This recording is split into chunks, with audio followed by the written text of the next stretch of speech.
Bismillahirrahmanirrahim. Seperti yang kita tahu, jumlah umat Islam di dunia ini sekitar 1,6 miliar jiwa.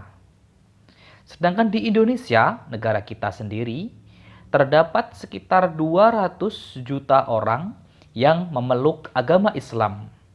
Jumlah yang sangat banyak, bukan?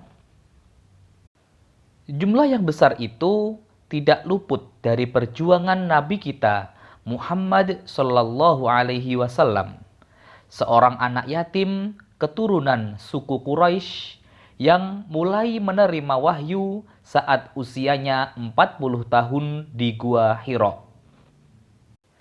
Pada mulanya, saat beliau melihat orang Makkah menyembah berhala, hati Nabi Muhammad Sallallahu Alaihi Wasallam menjadi gelisah.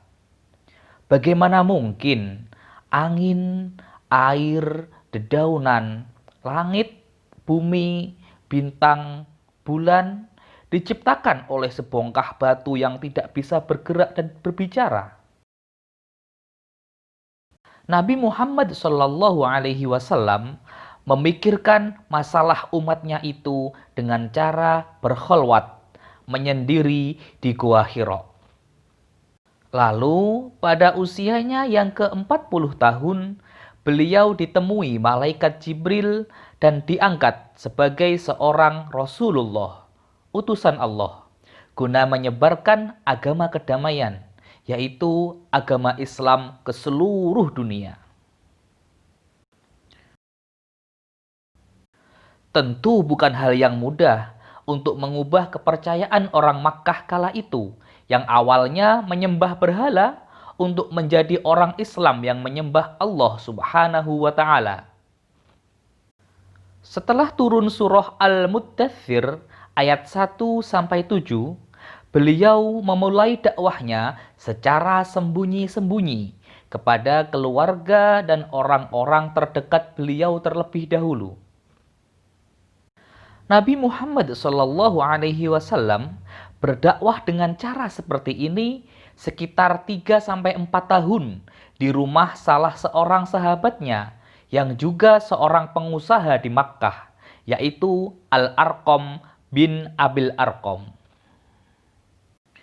Dalam dakwah ini ada beberapa orang yang menerima agama Islam menjadi agama mereka.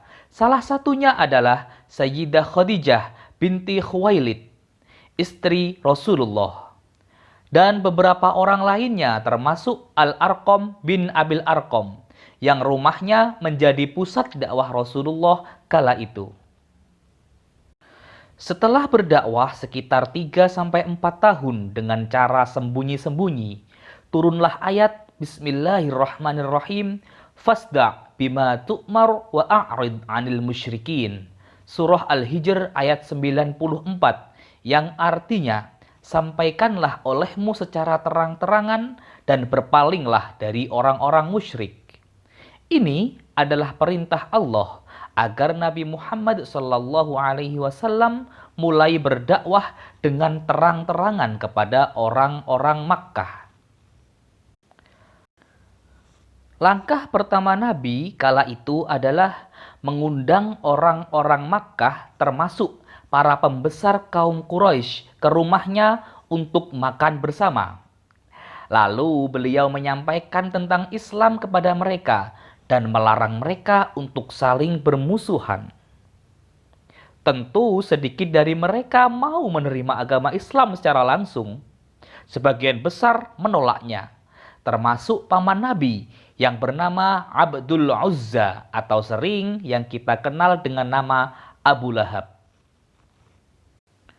Selain menolak, dengan marah Abu Lahab juga mengancam akan memusuhi Nabi jika beliau meneruskan dakwahnya. Ancaman ini juga berlaku bagi umat Islam lainnya. Lalu, apakah yang terjadi pada umat Islam waktu itu? Saksikan cerita selanjutnya di video berikutnya. Terima kasih.